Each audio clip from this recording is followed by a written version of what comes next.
Hello and welcome to Trial TV Live. I am the Squeegee of Justice. Thank you so much for joining us as we are continuing our coverage of the Vallow Daybell saga.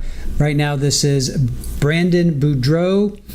This is her final, is it her final pretrial hearing? Mm-hmm. This is going to be her final pretrial hearing. They are selecting jurors today, getting ready for her trial to start in June, next like Monday. Today is Thursday. Her trial is set to start on Monday, June 2nd. And who's with us? Hellcat. Hellcat is with us. Good to see you, Hellcat. So thank you for joining us. We're going to let chat get settled in. It's not started yet. And they have not started yet. We found a feed, so we're hoping that they kick in soon. So thanks for hanging out with us. I got to do something, and this is probably going to be okay. So that's what I thought. Okay, so here are the players for Brandon Boudreaux. So Brandon was shot at by two people or somebody, at least one person, if not two people, in a gray-green Jeep. This was October 2nd of 2019. Lori Daybell is suspected of organizing this. You can see her on the bottom right. Right next to her is her brother Alex. He is no longer with us. He's passed away. But he is the suspected shooter. And then Melanie Boudreaux, who has been remarried. Her new name now is Pawlowski. She was married to Brandon at the time of this. Or no, was she? No, she was not. They were in the middle of a divorce when this happened. So they got separated around July of 2019. So, hey, Kerville, good to see you. Thank you for joining us. Ken, good to see you. Thank you for joining us. We're just waiting for the feed to kick in.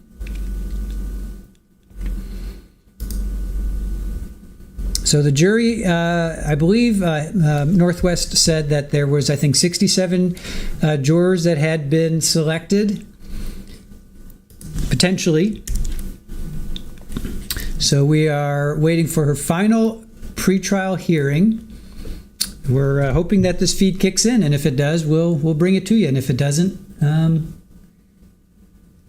we'll see what happens. Golden Girl, good to see you. Thank you so much. Yeah, this we thought. No. We're just starting. we're just starting. Let's see. So what is today? Today is 29th, 2025. Let's see. These are my notes.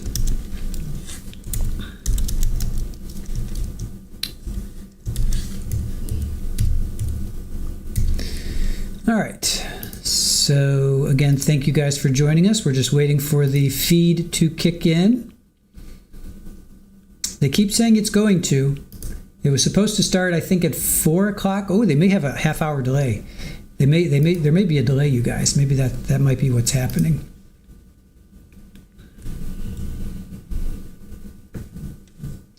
Yes, this is actually, hopefully will be live, Golden Girl. We're hoping that this is going to be live. So we were under the impression that they might not show this, but we're following a local channel, and they're saying that they're going to have it. So, Trial Junkies United, yes, we are back.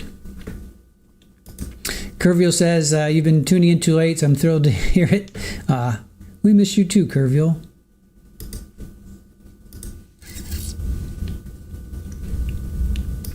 So be sure to hit the like button if you don't mind. I got to do the same. So until they kick in, I'm keeping an eye on the feed. We're just waiting for it to kick in. They could be on a half-hour delay. So they said it was supposed to start at 4, which would be 7 o'clock our time. And then a half-hour delay, which would make it about right now. One sunny day. I am the squeegee of justice, and this is Trial TV Live. So you're kind of close. I am squeegee, and it's not my channel. Well, I'm a co-creator. Aaron and I created this together. Sarcasm, where have you been? Good to see you. Thank you for joining us.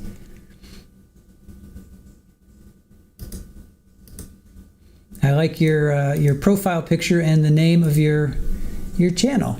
One sunny day. That's nice. It's very optimistic. So yeah, in the mornings we've been doing sarcasm. Hello. In the morning we were doing like deep dives, right? We were just kind of collecting all the information we could about Brandon Boudreaux and Vallow Daybell. So that's what we were doing. We did that this morning. We did that Wednesday. We're going to do it again tomorrow. We are going to show some more trial testimony from Chad and Lori's trials with Ian, who is Melanie's new husband. But this, we know her trial is coming up June 2nd, which is Monday, a couple days from now. And we weren't sure if they were going to air this or not, so we didn't schedule it. But we're thinking they're going to show it. So here, let me come over here. Actually, let me come here.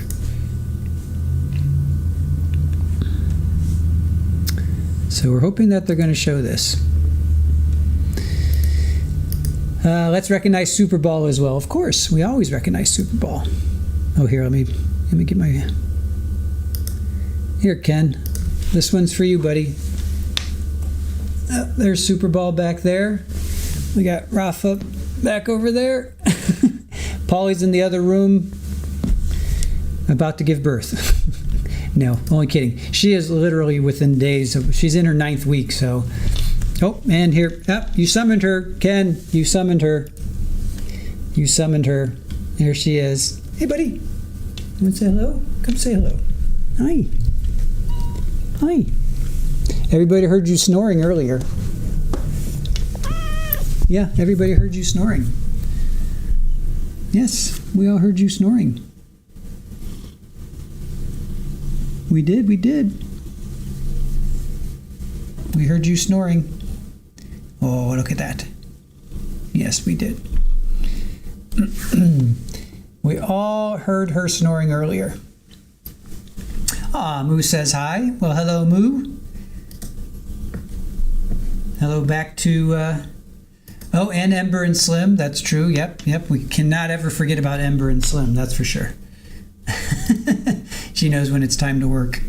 That is true. Everybody loves Super Bowl. Oh, big yawns. Should have got that on camera. She just gave a big yawn. All right. Hoping this won't be a bust. Hopefully this will kick in.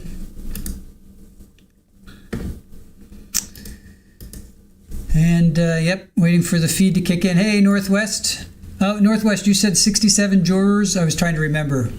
I was trying to remember what you said earlier. 67 jurors have been seated. If you could refresh my memory, let me know.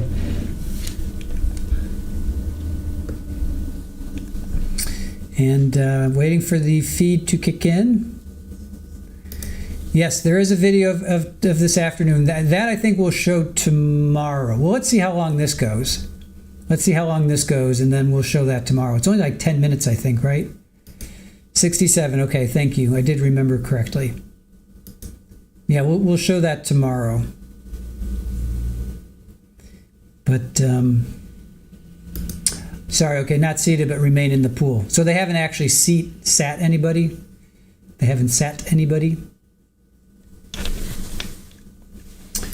Trial Junkies United saying hello to the IT Queen. That would be Aaron. So 11 minutes. But we're splitting hairs. 10 minutes, 11 minutes. Yeah, I think we'll save that one for tomorrow. But I'm hoping that they I'm hoping this one kicks in. Come on now. Let me just come over here. What is this chat saying?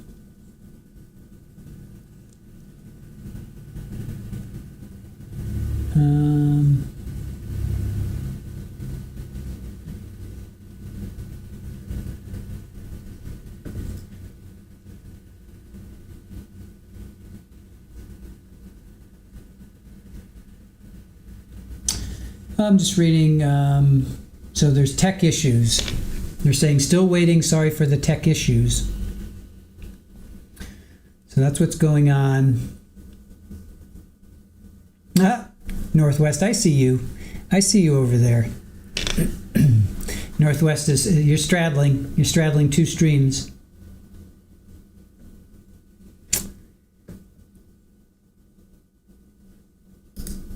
So we went from 300 potential to 67.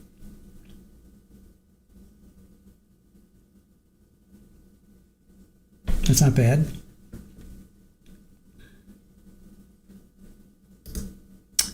Yes, we see you on the other channel.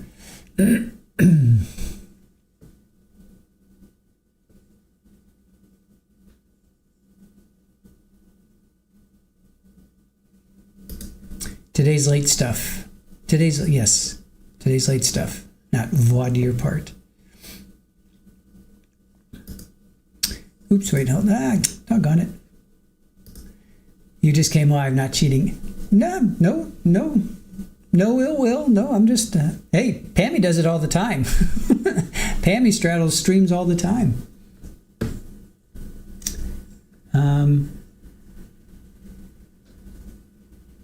But it's just funny. You're not even subscribed to them. I'm not either.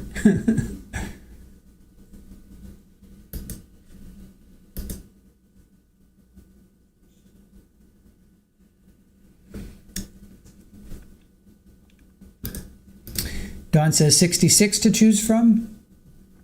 All right, 66, 67.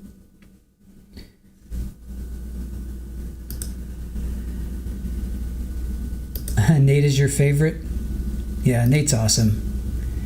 We and Joe knows Nate, right? Joe has, I believe, yeah, Joe's spoken with Nate. I don't know if they've broken bread together, but Joe and Nate are run across each other, I'm sure, a lot.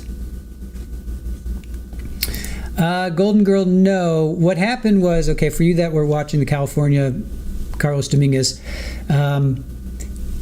our streaming software kind of crapped out, but there were storms in the area, internet was spotty, electricity was going off all over the place.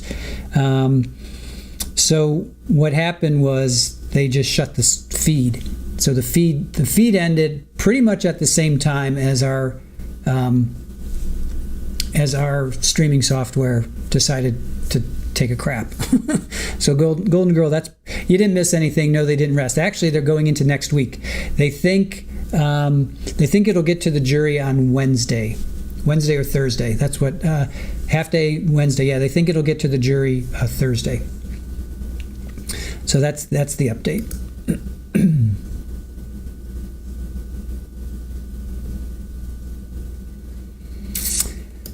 Yes, that's probably where we'll go. We'll probably go there. We'll probably use that tomorrow, Northwest.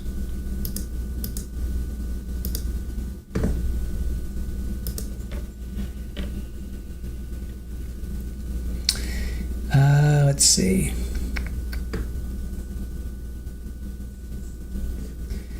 Still waiting for the feed to kick in. Oh, the waiting is always the hardest part. That should be a song, right?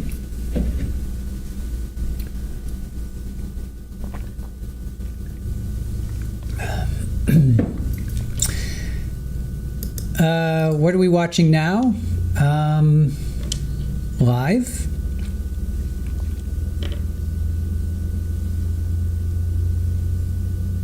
Versus what happened earlier, right? That's what I'm hoping I'm understanding what we're doing. Okay, we're ready. We got okay, we're ready from the local.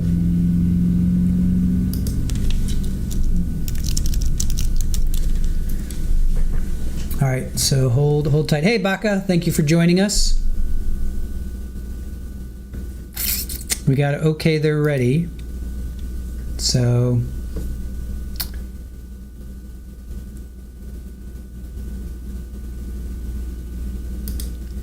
I have no idea, Northwest, what we're about to watch. I don't know if this is I think now this is live. I'm pretty sure this is live. I don't know what happened earlier because I wasn't watching. We were streaming other things, so I don't think this is a replay. I think this is now.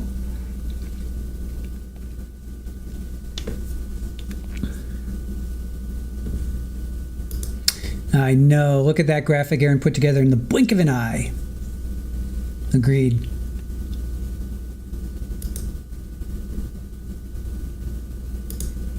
You're welcome, Golden Girl. No problem.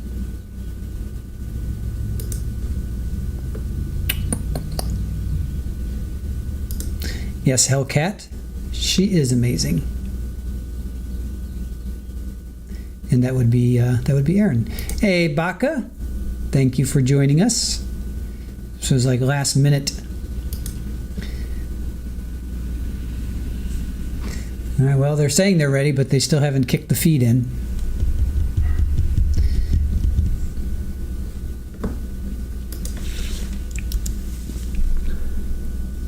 It was supposed to start at 7:10, so that just shows you how far behind they are.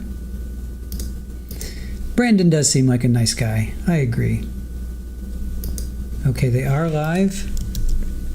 Okay, all right. Okay. Capital case, you don't have an aggravation phase either. Hold on, guys.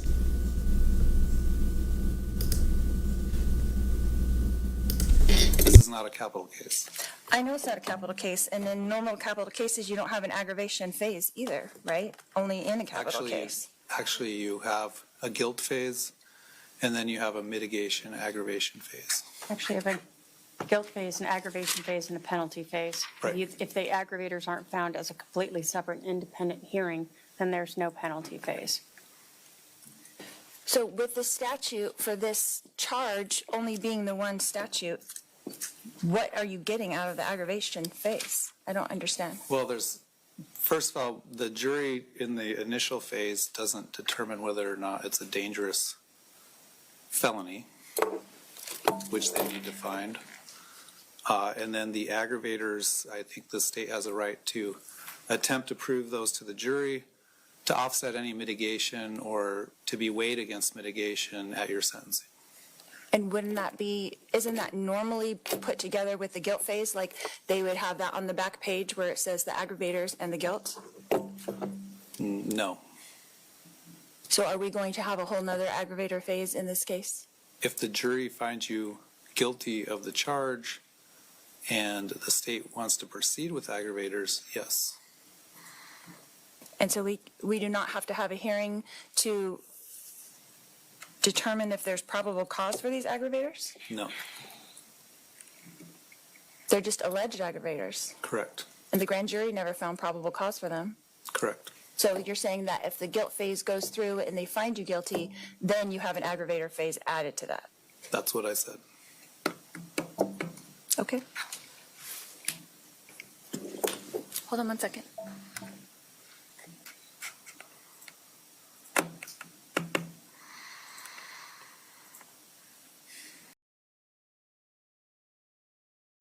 You have the allegation of aggravating. Okay. It was on my desk. Your Honor, I would just like it to be on the record clear that the Rule 13.5 that I'm talking about is about non-capital cases.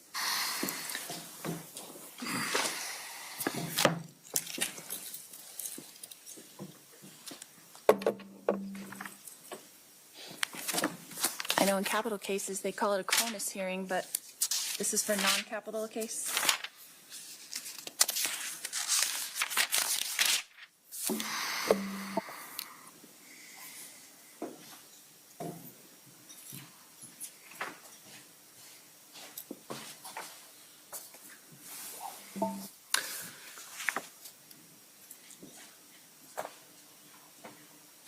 Well, it says under 13.5A, a defendant may challenge the legal sufficiency of the state's allegations by filing a motion under Rule 16.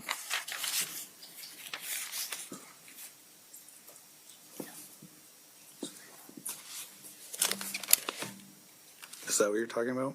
Correct. It doesn't say you get a probable cause hearing regarding the aggravators. Well, I'm challenging the state's allegation of aggravators by asking for a 13.5 hearing on it. So the state's aggravators that they've alleged is that the offense involved the infliction or threatened infliction of serious physical injury. The offense involved the use, threatened use, or possession of a deadly weapon or dangerous instrument during the commission of the crime, specifically a gun. The offense involved the presence of an accomplice. The offense caused physical, emotional, or financial harm to the victim, or if the victim died as a result of the conduct of the defendant, caused emotional or financial harm to the victim's family.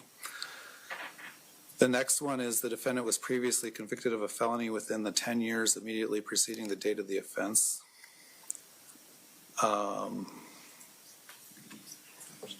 This one's really not very specific. Any other factor that is relevant to the defendant's character or background.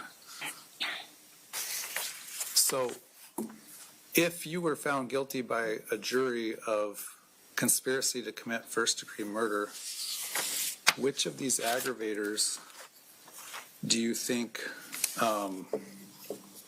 there's not legal sufficiency for a jury to determine? Because they seem pretty inherent in the charge itself, except for your prior convictions, which, are you saying you don't have the prior convictions within 10 years? No, I'm not saying that. Which of them don't qualify for the jury to make that determination? No, you're asking for me to make a determination that there's a legal sufficiency for them to go to the jury. Correct. So I'm asking you, if you were found guilty by a jury of the charged offense, which of those aggravators that have been alleged by the state do you think there would not be legal sufficiency for? Because as I look at those aggravators, most of them are inherent in what you're being found guilty of. Again, if the jury found you guilty. For example, the first aggravator, it involved the infliction or threatened infliction of serious physical injury. The allegation is someone shot at the victim. That's the threatened infliction of serious physical injury. So it seems like that allegation, there's sufficient evidence for a jury to decide whether that's an aggravator. The next one, the offense involved the use, threatened use, or possession of a deadly weapon or dangerous instrument during the commission of a crime. Again, if you were found guilty of the charge, as the state has alleged, the jury would find that a gun was used. So that's a separate aggravator, again, that would already be determined by the evidence. The state has alleged an accomplice, your brother. If the jury were to find you guilty as charged, again, my understanding of the state's allegation is your brother attempted to shoot Mr. Boudreaux. You weren't in Arizona. So if the jury found you guilty of this charge, it would mean they found you guilty as an accomplice.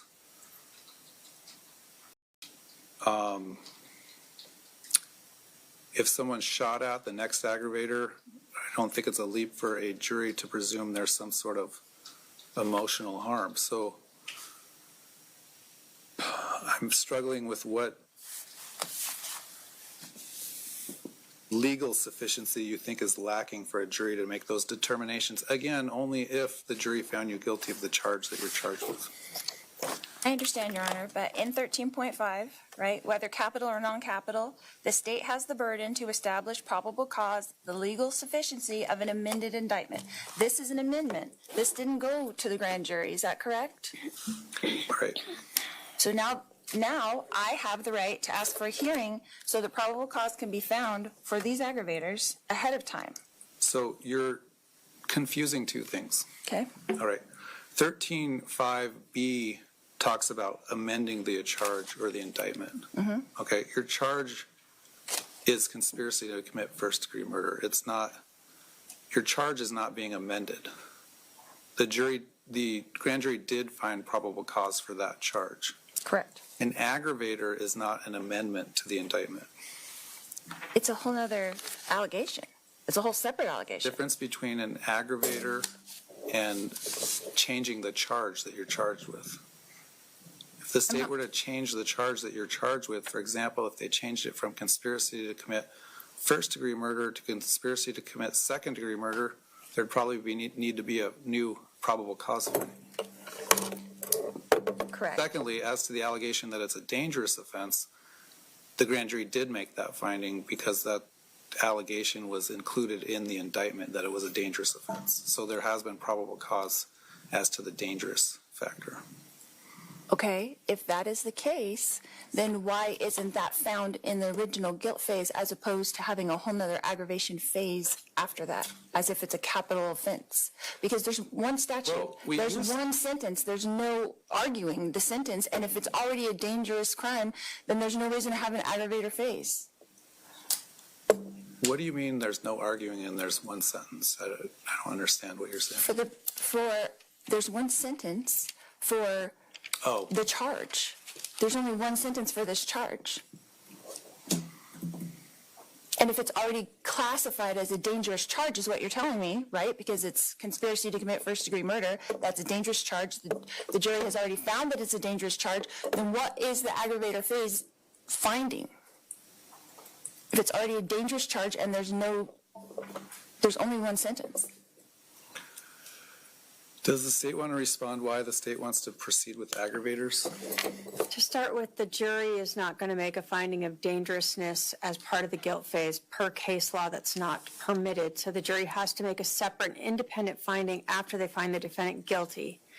The dangerous finding will include the use of a weapon and or the intentional infliction of or threatened infliction of physical injury. So at the very least, the jury has to make a finding as to dangerousness. I agree about dangerousness. I guess the question is, why does the state want to prove up aggravators if the jury finds the defendant guilty of the charge as a dangerous offense, given the sentence?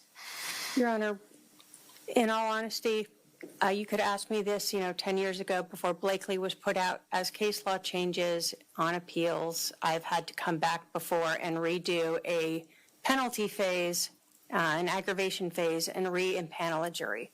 So I prefer to, since we're already going to have an aggravation phase for the dangerous allegation, to add on the other factors, and therefore I don't have to ever worry about this coming back on appeal later. All right.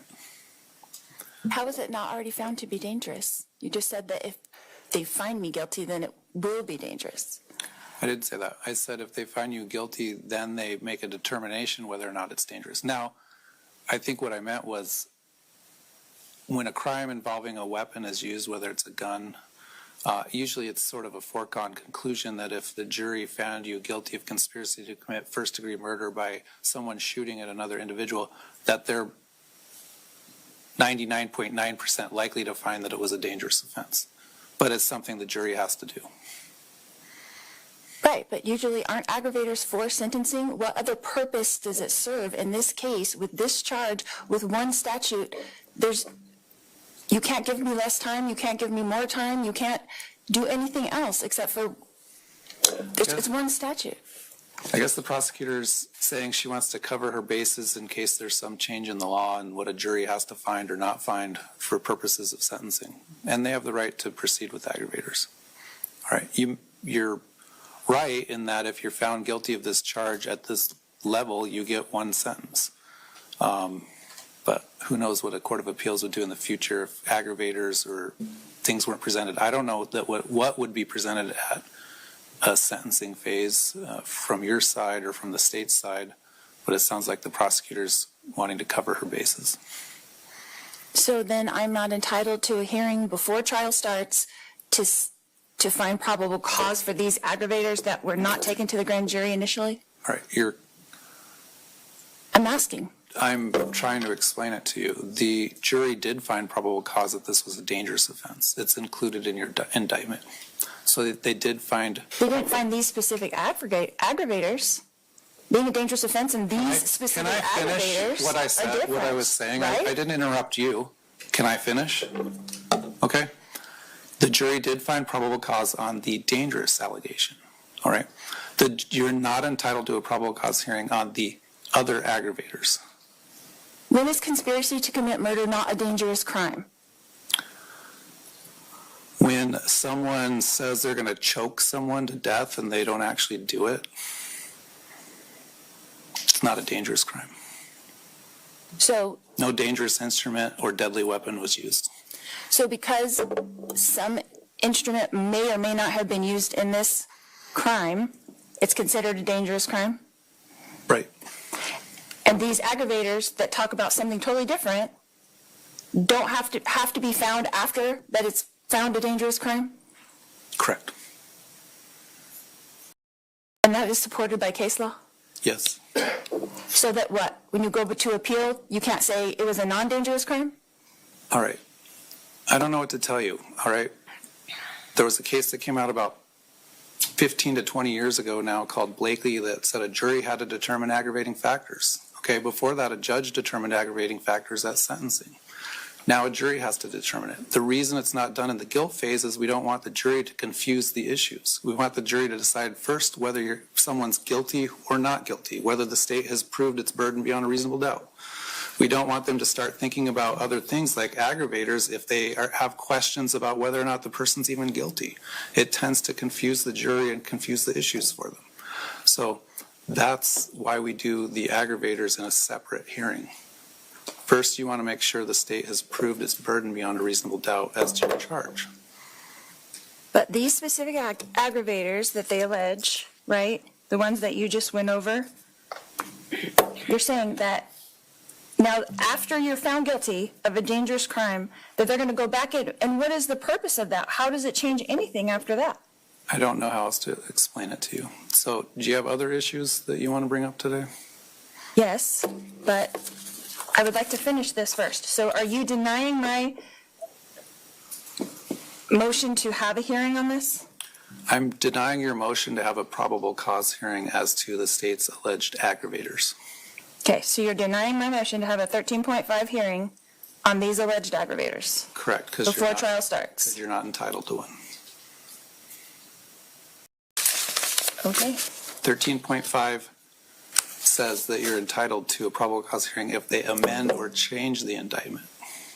This is not an amendment of the indictment? It's not. There's a difference It's an between... extension of the indictment. It's not in the indictment. It's a difference, okay, between an aggravator and changing the charge that you're charged with. Changing the charge that you're charged with is an amendment to the indictment. For example, if you were just charged with conspiracy to commit first-degree murder, all right, but the state didn't allege with the grand jury that it was a dangerous offense, you'd be entitled to a probable cause hearing as to that dangerous allegation because it's changing the charge and it's changing the sentence that you would be getting. These aggravators... That's exactly my point. How does, after the fact, these aggravators, if they're found, what do they do to change the charge or change the sentence or change anything? Probably nothing in reality. You just said it. They don't change the charge, so you're not entitled to a probable cause hearing. Okay, then I don't want to have an aggravation phase either. Well, you can How not... are you entitled to that? And I'm not entitled to a hearing on probable cause, but you're entitled to have an aggravation phase. Okay. Well, if you don't want to attend, you don't have to attend. What else?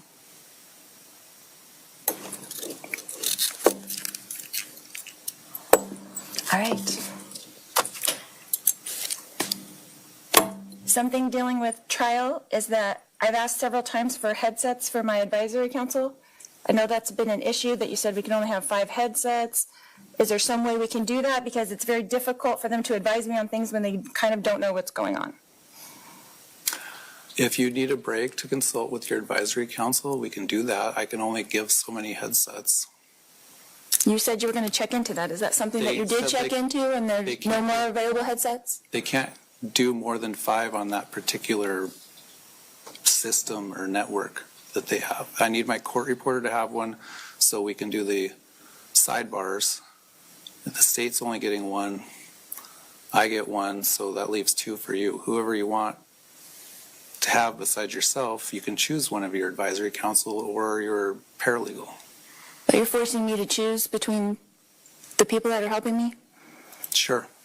Okay. Technically, I don't know I even have to do that. You represent yourself. You're considered your own attorney. You don't even have the right, the right to consult. I shouldn't say that. You have the right to consult with them, but it's not a necessary thing. Because you are acting as your own attorney, you're expected to proceed as your own attorney.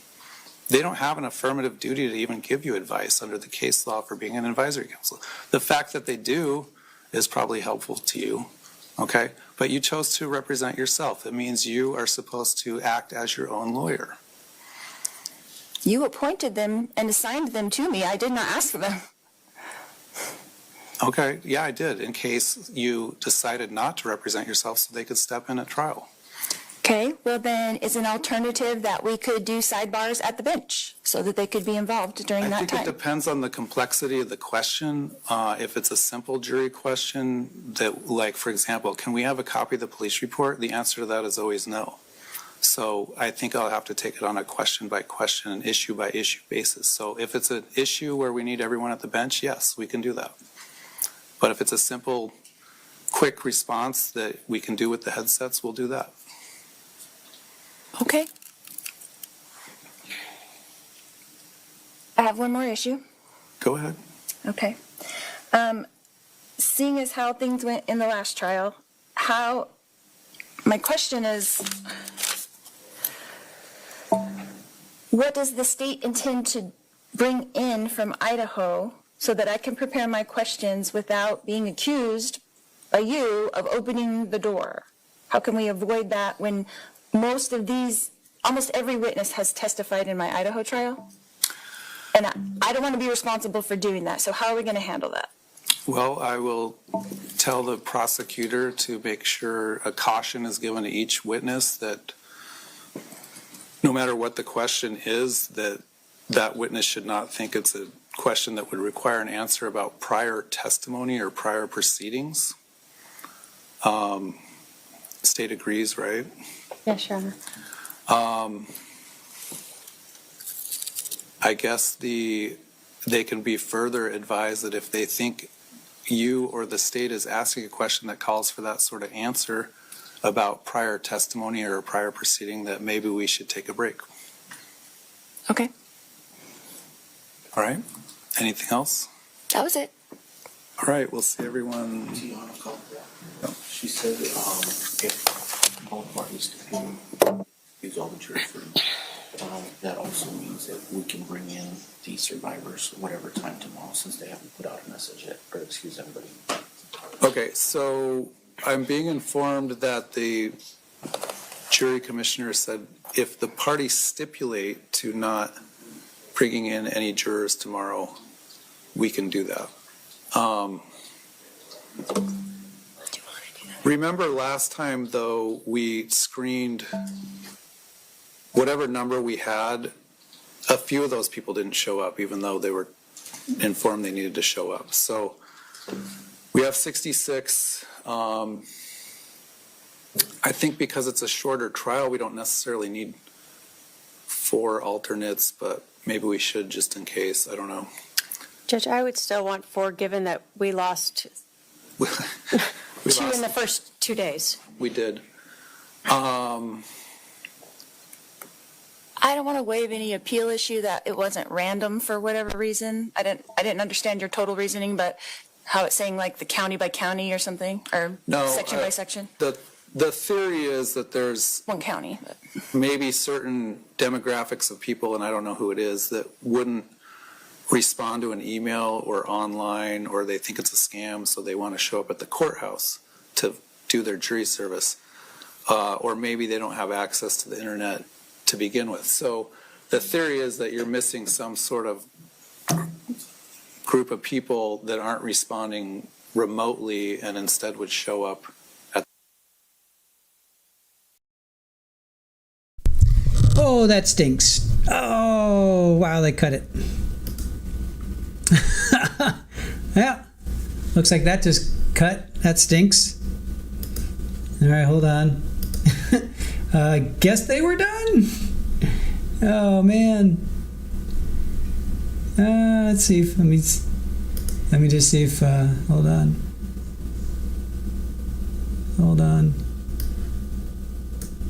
Yep. All right. So they ended the feed. That's what happens. All right. They were probably, I guess maybe they were done anyway. So it looks like they ended the feed. So, all right. So I'll recap what we heard. That was interesting. All right. The snark was high, as it always is with Miss Lori. So they're talking about. Let's see, there's no penalty phase. That's where we came in. The jury doesn't determine if this is a felony. The state needs to be able to determine the aggravators. Or he says, are we going to have a whole, she said a whole nother aggravating phase? Yes. Is it going to be a probable cause hearing? Nope. Or they're just alleging, and the grand jury didn't find any aggravating factors. And then the lawyer goes into, Lori goes into 135A, non-capital cases. And then the judge says that doesn't say you get probable cause hearing. And the lawyer says, I'm challenging the state on that. So the judge says, which aggravators is not legal sufficiency for a jury to consider? Lori asks, well, which don't qualify? Judge says, if you were found guilty, which one is not legal sufficiency? Judge says, well, the first charge is infliction of a serious physical injury. Second charge is use of a deadly weapon during the commission of a crime. Judge says it's not a leap to see that there's also emotional harm that's caused in this. So Lori says the state has the burden to prove probable cause, and it didn't go to the grand jury. Judge says you're confusing two things. Your charge is not being amended, and the grand jury did find probable cause. It's the difference between an aggravator and changing the charge you're charged with. Lori asks, well, why isn't that in the guilt phase? Lori says there's no point in having an aggravating phase. Lori says if it isn't already classified as a dangerous charge, then what is the aggravating charge finding? And then the state says the jury won't make a finding during the guilt phase and must make a finding in a separate phase. State says as case law changes on appeals, I've had to come back, and they prefer, she prefers to add in the factors and not have to worry about coming back on appeals. And then the judge is like, can I finish? Oh, yeah. So he's talking. Lori's interrupting him. He's like, can I finish? I didn't interrupt you. So then Lori says, when is a conspiracy to commit murder not a serious crime? When someone says they're going, and then the judge says, well, when somebody says they're going to choke someone, that's not considered a serious crime. So you're not using a deadly weapon. So Lori says, so using a deadly weapon makes it a serious crime? And yep, correct. Judge says, I don't know what to tell you. Blakely case law says the jury now has to determine, not the judge. Judge says it confuses the jury to do aggravators before they even thought about you being guilty or not guilty. Why doesn't she get this? Why doesn't she get this? I mean, why would you even consider these aggravating factors if you haven't even thought that she's guilty or not? Judge goes on to say, I don't know how else to explain this to you. Do you have any other issues? And she's like, yes, of course she does. But I want to finish this first. So she says, yes, I have other issues, but I want to finish this first. And then they go on for a little bit. Then the judge is like, I'm denying it because you're not entitled to it. Changing the charge you're charged with is an amendment. Or he's like, well, what do they do to change the charge? And he says, probably nothing. Or he says, so she's like, I don't want an aggravating phase then either. Judge is like, well, guess what? You don't have to attend it if you don't want to. Boom. You don't want to attend your aggravating phase, guess what? Or if you don't want an aggravating phase, Lori, guess what? You don't have to attend. Oh, brilliant. And then let's see, he says what else? Oh, of course she has other things. She asked for headsets for her advisory council. It's difficult for them to advise when they don't know what's going on. And judge is like, well, they can't have more than 5, right? And she says, you were going to check in with that, did you? And he's like, well, with the system, we only get 5. So I get 1, state gets 1, you get 1. So that leaves you with 2. Actually, you get 3, I think, right? So she gets 1, and then that gives her 2 to give to her whoever she wants to. So then she's like, are you forcing me to choose who gets 1?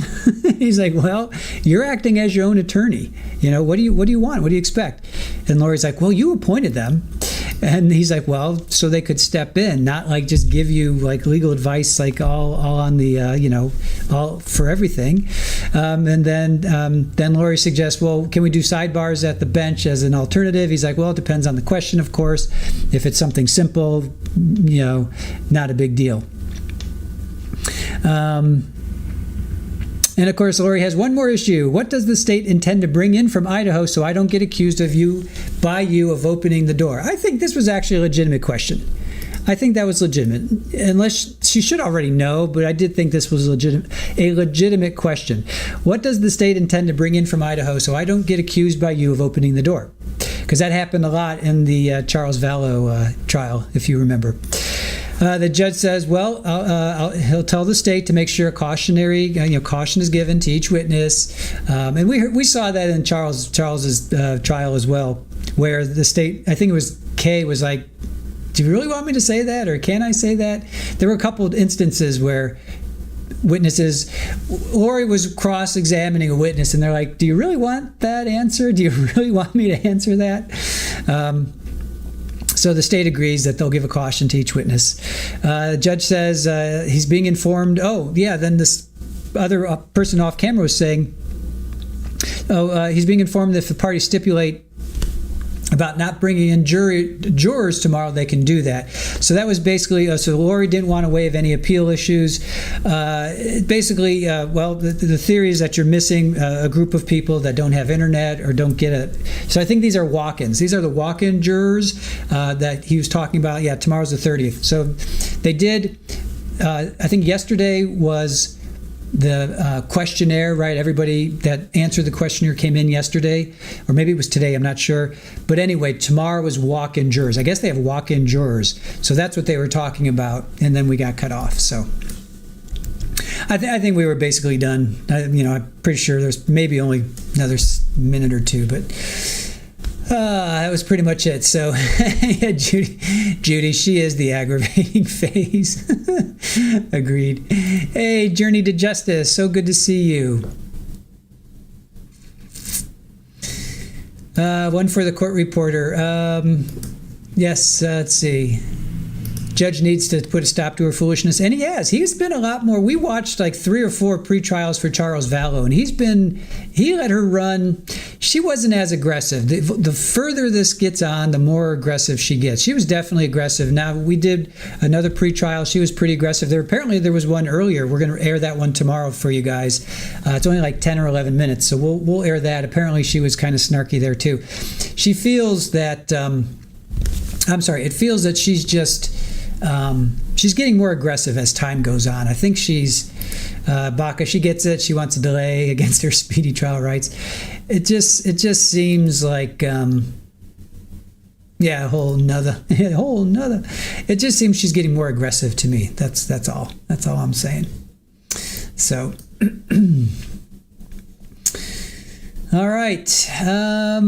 Let's see. Northwest says federal convictions go to federal prison. Yep. State charges go to state prison. Some extremely rare.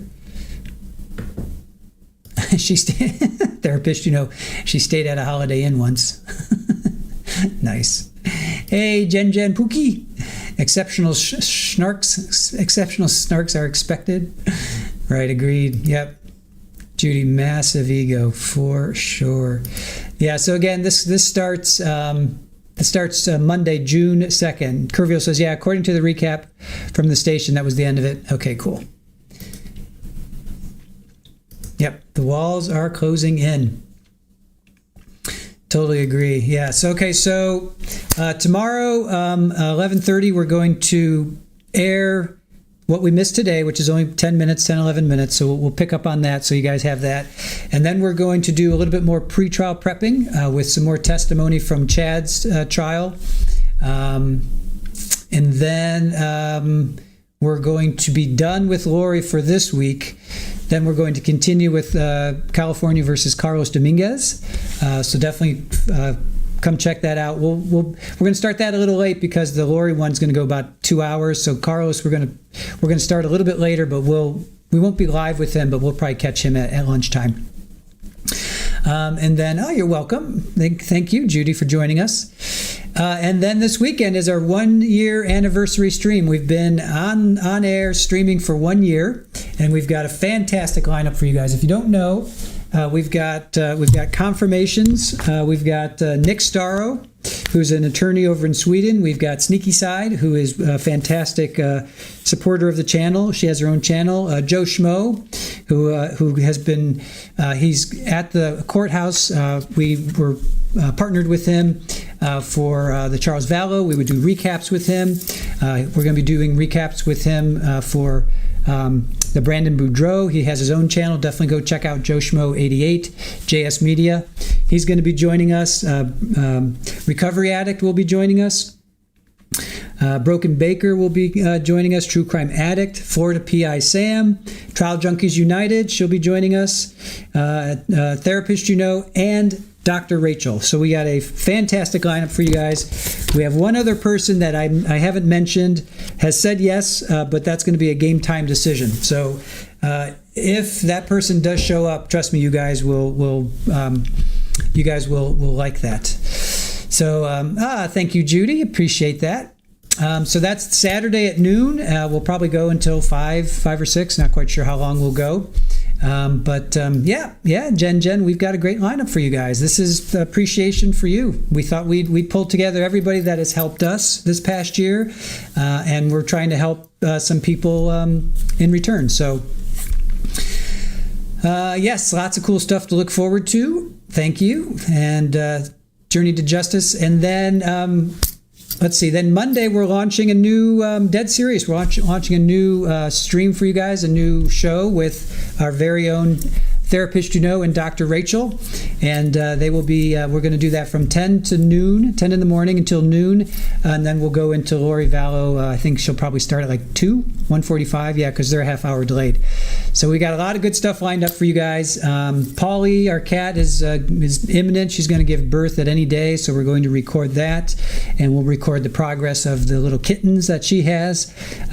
So we have a lot of really great stuff lined up for you guys. So with that, thank you so much for joining us. Thank you, Aaron, for putting together all the back-end stuff, the graphics. Thank you to our fantastic mod squad. Thank you to our chat. You guys, we're building a fantastic community. You guys are like the reason our community is what it is. You guys are so cool. You're very respectful of each other. We have our opinions. We allow our opinions to be voiced. We bring ourselves up. We don't tear ourselves down. And you guys are just embracing that, and you guys are making this community what it is. So appreciate you all. Thank you so much for joining us. Please join us tomorrow. We're going to go on, I think, around 11:30 Eastern. We'll show what we missed today, which is only about 10 minutes, and then we'll show another little, not a little, it's about 2 hours of Ian, which is Melanie's husband, testifying. So with that, seeking justice, thank you for joining us. Alicia, I don't know why Melanie isn't being charged. That's, yeah. Well, both Melanie Gibb for sure. Yeah. So anyway, Kathy, we do have a busy week, and we're doing it all for you guys. Super Kelly G. Yep. It has been a year. It has been a year. So we appreciate you guys. Psychosaurus Rex. So excited for the kittens. I know. So are we. Sarcasm. Yep. Back at you. All right, kittens. All right, Baca, have a wonderful evening. I'll see you guys tomorrow at 11:30 Eastern, and make sure you guys take care of yourselves. As always, I'm going to leave you with, we got Slim Pickens, we got Ember over there, we got Rafa over there, we've got Super Ball back there. And that's it. That's it for tonight. I'll see you guys tomorrow. Have a good one. Bye.